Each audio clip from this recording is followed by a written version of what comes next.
Good afternoon, ladies and gentlemen. My name is Steve Houghton, and my talk for today is towards a strategy for the United States and our allies in space. My thesis is really quite straightforward. What sea power was for the last 500 years, space power will be for the rest of history.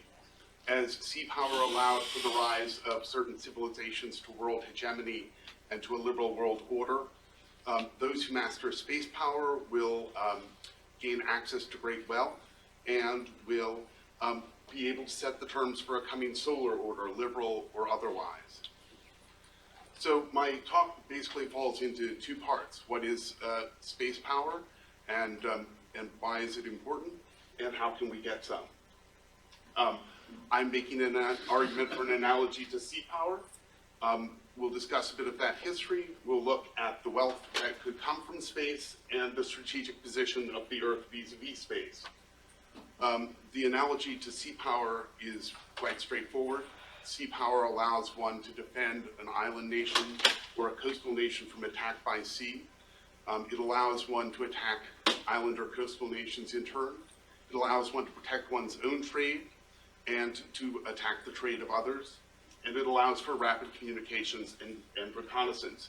And the same thing is true of space. So if this analogy is a good one, what was the effect of sea power upon history? So we'll look at four cases briefly: the Roman Empire, the Dutch Republic, the British Empire, and the current American century, or perhaps the past one. So when we think of Rome, we tend to think of roads and of the great legions that marched upon them. But sea power was really critical to the history of Rome and its development. It was sea power that prevented Hannibal's reinforcement of his armies in Italy. It was sea power that had forced Hannibal to march over the Alps into Italy in the first place. And it was sea power that allowed Rome to attack Carthage in turn. And if you look at this map, that's not too surprising. The empire is basically a series of islands, of peninsulas, of river valleys, and of coastal areas. And late into the Byzantine period, the trade at sea between Egypt and Byzantium was a key part of the imperial economy. The Dutch Republic rose to prominence based on manpower-efficient, high-capacity cargo vessels, the Joint Stock Company, and a strong navy. The VOC, or Dutch East India Company, connected Jakarta with Cape Town and Amsterdam, dominating the lucrative spice trade. And it was that wealth that allowed the tiny Dutch Republic to stand in the face of the power of the mighty Spanish Empire.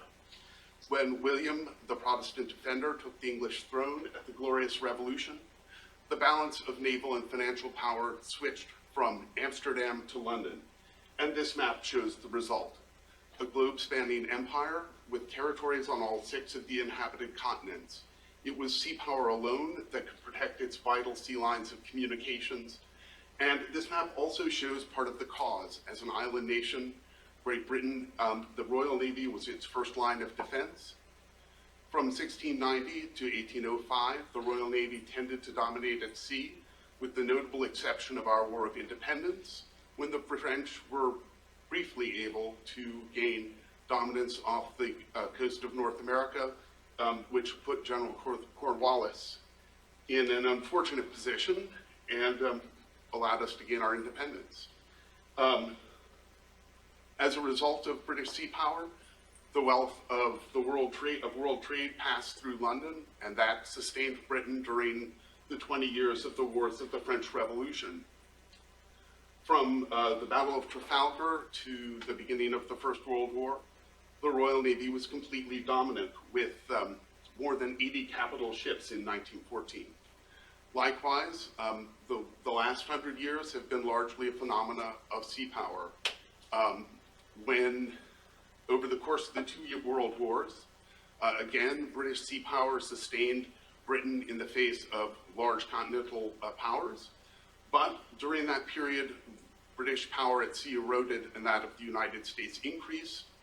In 1914, the Royal Navy had as many capital ships as the United States and German imperial navies combined. By the end of the 20th century, the United States had 6 times as many capital ships as Great Britain.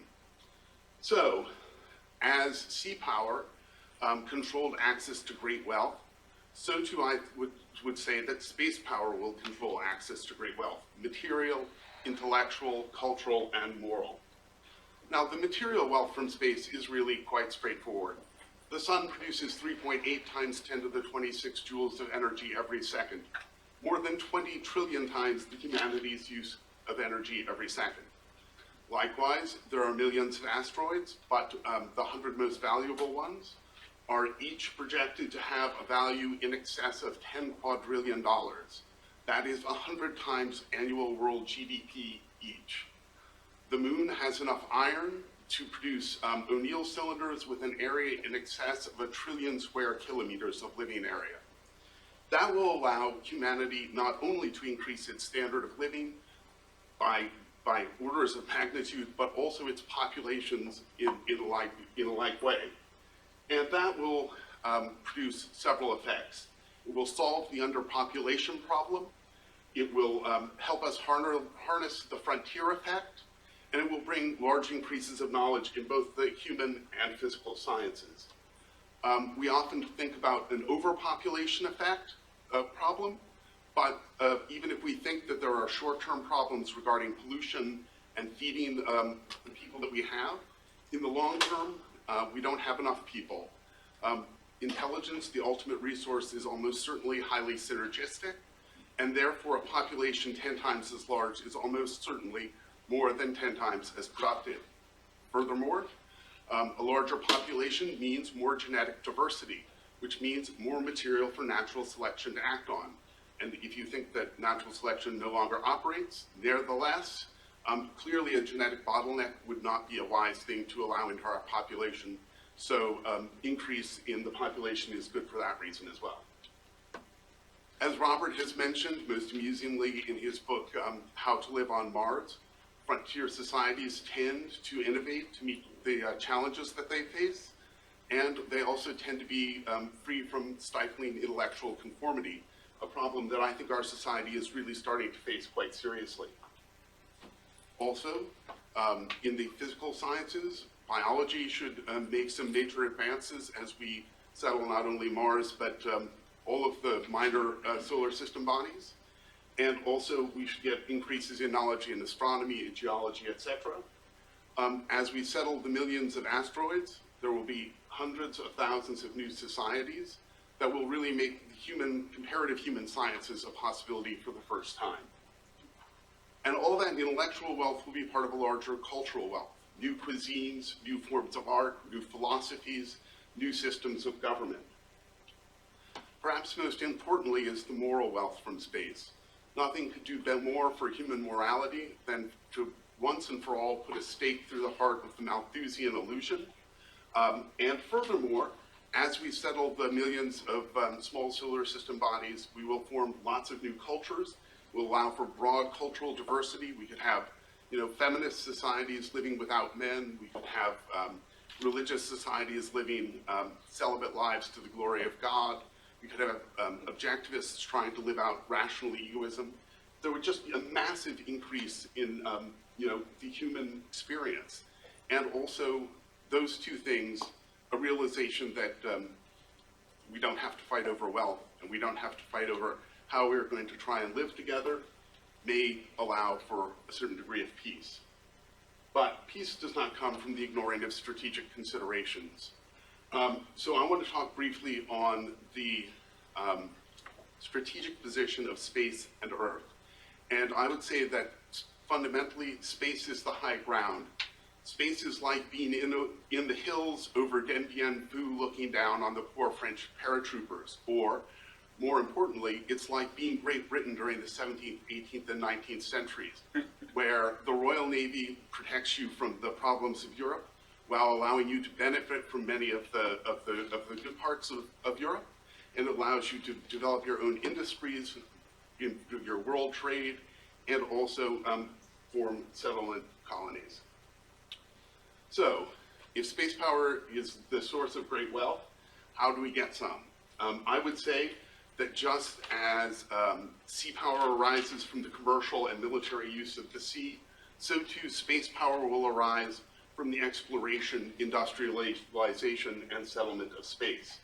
Therefore, if we want our present liberal world order to continue, then we need a strategy for space. And I'm proposing a four-pronged strategy: a prize fund, a treaty establishing property rights in space, monetary policy, and tax policy. Prize funds are obviously nothing new. The X Prize is an obvious example, but perhaps more significant is the Longitude Act of 1714, which is instructive because it did not establish one prize, but a series of prizes. And that is exactly what I think that we will need. The one thing I think we should abandon is the idea of just a private prize or just governmental prizes. I think we need a public-private partnership that includes not only our own government, but that of our friends and allies as well.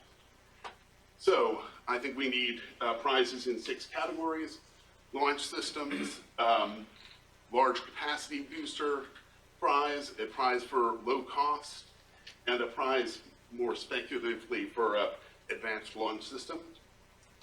A large prize fund for robotic exploration of the small solar system bodies, the dwarf planets and the moons of the outer solar system, with small prizes given for each person who puts a spacecraft in orbit around one of them, measures its gravity, its mass and gravity, and also its composition, and maps the surface.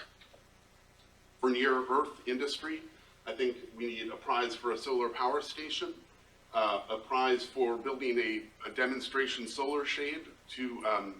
A gentleman earlier today mentioned the problem of the increasing luminosity of the sun, and also there's the question of if global warming is going to be a real problem, then this would be a way to help control that. We need a prize for extracting water from an asteroid, in the near-Earth one, hopefully, and 2 prizes for human-occupied stations with volume and occupancy requirements. In lunar exploration, I'm proposing a prize for reprising the Apollo mission, but more people, longer stay, and larger sample return. A second place prize because we want to encourage a competition. We want not just one supplier, but multiple suppliers. A prize for a base with an occupancy and volume requirement, and a prize for in situ production of fuel and oxidizer. Of most interest to most of us here, prizes for Mars exploration. This again encourages multiple contestants, and it encourages but does not require the Mars direct architecture. So I have a prize here for EDL of an ERV, a prize for in situ production of an amount of fuel necessary to return to Earth, a prize for putting 4 or more people on the surface and returning them safely to Earth, a second place prize, a duration of more than a year prize, and a Mars base prize with a volume and occupancy requirement. Again, a prize for a little asteroid exploration, both manned and also resource extraction. All right, so the second prong of my strategy is property rights. All societies, even those explicitly based on the rejection of property and land, allow for some form of it in practice. And therefore, I think we can consider that to be a human universal, a requirement for industrial civilization, and this will help incentivize space mining and also reduce violent conflict over resources. And therefore, I think we want to include all nations, friends or not, in such an agreement. I think it would be beneficial for all. This is just a proposed treaty. It acknowledges the effects of the OST, but grants individuals and corporations the right to make claims for small asteroids, and on larger bodies, smaller territorial claims. It allows large groups of humans, 10,000 or more, to form new countries for the purpose of making larger claims, not just for property, but for sovereignty. It allows those who are not the signatories of the OST to make claims on the same basis. It assigns the permanent members of the Security Council and several other large nations the role of having a register for registering the registration of claims. It gives people who make a claim 2 years plus travel time to get there and start using it, use it or lose it. It enforces the claim via the member countries' legal systems and their trade policy. And it allows for fractional ownership of claims. In brief, what the treaty does is it lays out a framework for a peaceful and orderly settlement of space. The third prong of my strategy, monetary policy, specifically a platinum standard. A platinum standard would have all of the advantages of a commodity money. It would protect the financially unsophisticated as long as they acted prudently, would reduce inflation, encourage savings, and make the monetary supply counter-cyclical. It would also stabilize the price of platinum, which would be a good idea because a 100-meter asteroid could have as much as 2,000 tons of platinum. That's 10 times annual world production. That could crash the price.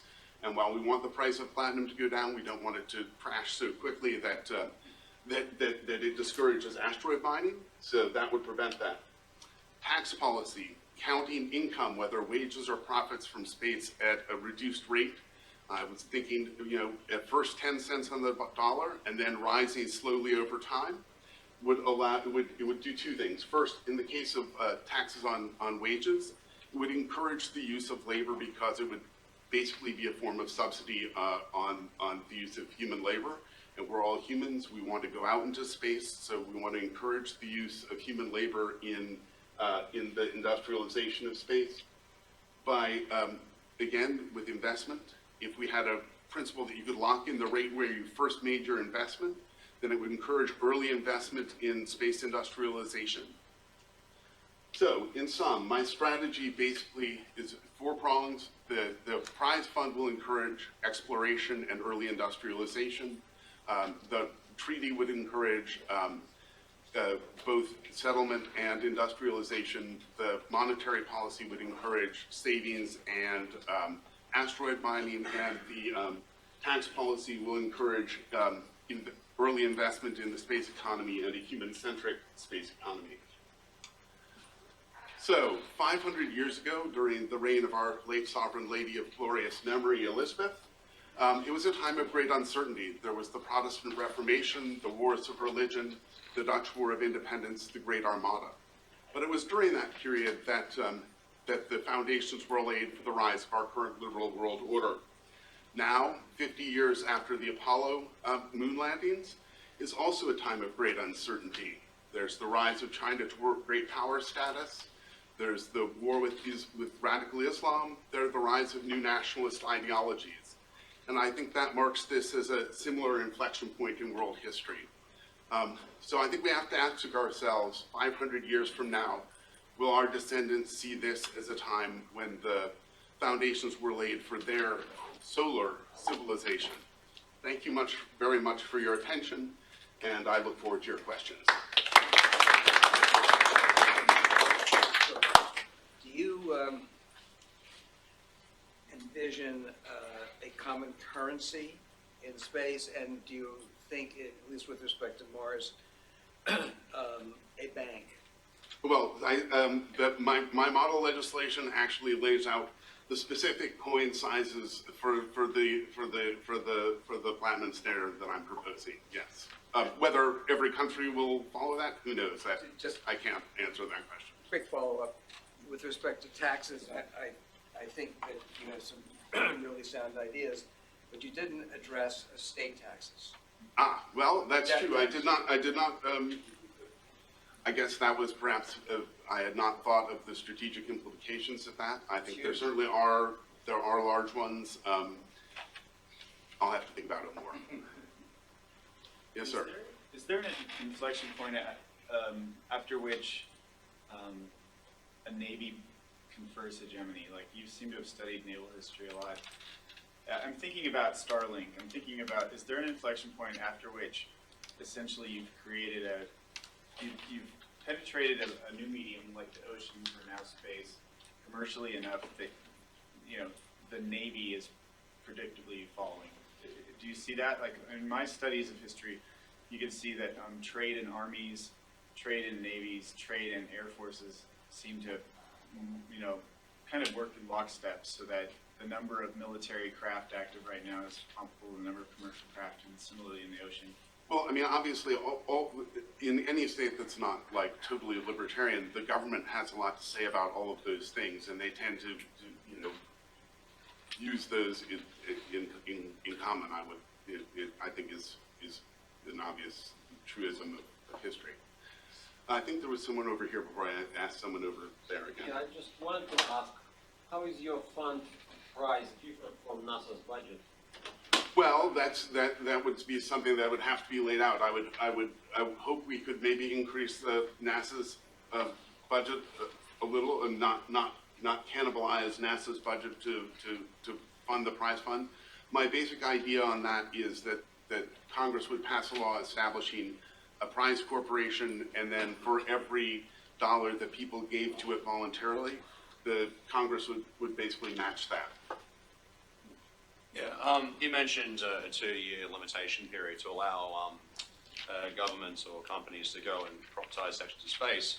But I was wondering whether or not you considered an administrative oversight or an inspection policy and process to make sure that people simply don't just spam areas of space. Well, I mean, that was the point of the 2-year plus travel time, use it or lose it rule. Like, you can't just claim it and then do nothing. You've got to claim it and go start using it. And also that I may not have mentioned that there's a limitation. I think my limitation was 3 per claimant. So like a corporation could claim 3, an individual 1, and so you have limited. You either have to figure out what you're going to do with it, or give it up and find something better. There are more claims. There are claims from different. Yeah, I was thinking more. Well, oh, you mean if there are claims from? Well, no. So each Different entity would be able to make up to 3 claims. I mean, different companies that make the same. Well, that's why there would be an open registration administered by the members of the Security Council. It would be like a public register, and once it's registered one place, There will no one be else a could. race for the claim. There will be a kind of race Well, that's to make a claim. there's no doubt that that's true if they know precisely what they want. Yes, I agree. There would be a race for the claims. Yes. Can I just claim Olympus Mons right now? Go for the gusto. Because, if there are places like Mars Valinaris or Olympus Mons or others that have some specific It was. special significance, are those reserved? or- I admit that that's a good question. Regarding Olympus Mons, the claim size is 500 meters radius on a large planetary body that's much smaller than Olympus Mons. You could get part of the caldera, I guess. But yes, maybe we need some national park, or not national, international park system for fancy things like the Alex Marineris. About your funding, the budget line, do you see that as a revolving fund, like $9 billion is what we have to keep in there at all times? Or is that a thing that we can deplete and then say, okay, well, we've done $9 billion worth of exploration, what next? Or Yeah, I have to admit, I forgot exactly how I resolved that in my Okay. legislation, my proposed legislation. I think it was pretty much, that as prizes are won, that you get, I think it was, it's proportional. So you have to kind of wait for the additional money to be raised so that the rest of the prizes are at least partially funded. thank you. Sure. You got another? How could you avoid like the crash of price? Of platinum? Platinum, Well, in other words, we're going to use the idea was to use it as money, like the way there used to be a gold standard, and most of the world's mined gold sits under New York City in the bank vault of the Federal Reserve Bank. Now, you don't want to do that with all the platinum, because platinum has many other good uses. Did I see a hand over here? It's too much of a question, but what is the role of the idea person in getting the power persons to actually do some of these things? Well, that's a very good question, and Robert knows more about that than I do, I'm afraid. Anything else? Okay, thank you very much for your questions.